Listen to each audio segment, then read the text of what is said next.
Then one of the 12, the one called Judas Iscariot, went to the chief priests and asked, "What are you willing to give me if I deliver him over to you?" So they counted out for him 30 pieces of silver.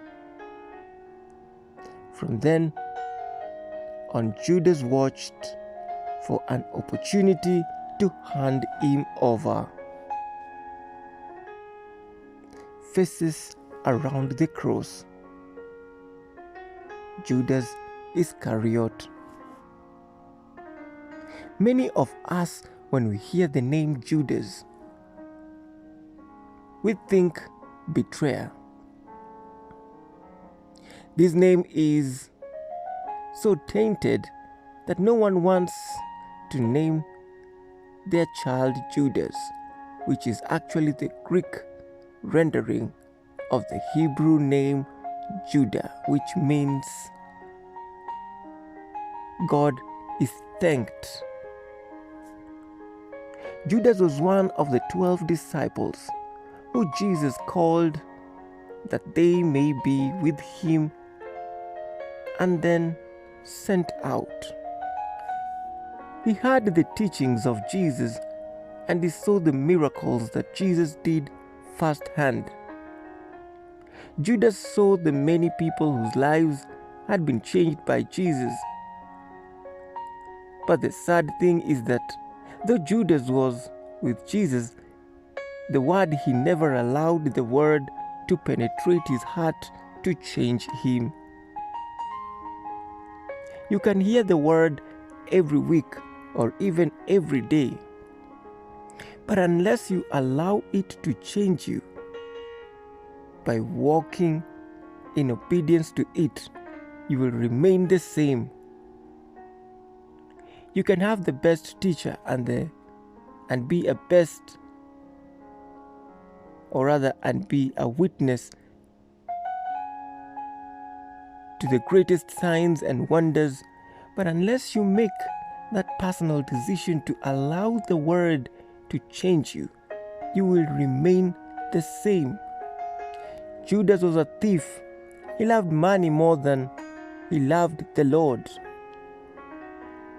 John 12:4-7, the Bible says, "But one of his disciples, Judas Iscariot, who was later to betray him, objected.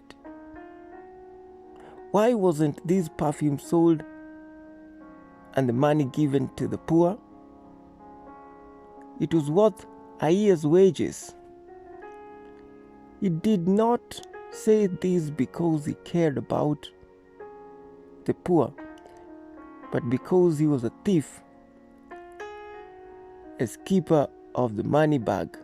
He used to help himself to what was put into it.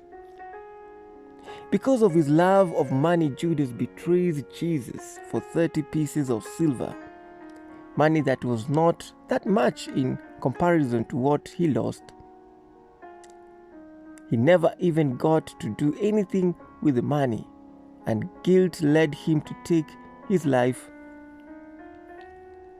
What a tragedy when you think about it, because he walked with Jesus but never allowed Jesus to walk with him. His love of money never allowed the word to change him. Reflections. When we hear the name Judas, we think betrayer. What do people think when they hear your name? Judas' love for money cost him everything. How is your relationship with money? Does it come before God? If Judas had repented instead of committing suicide, would he have been forgiven? What lessons can you learn from that? Thank you for your prayers and your support for this morning devotion ministry. It is courtesy of James Okumu, read to you by Antonio Gutu.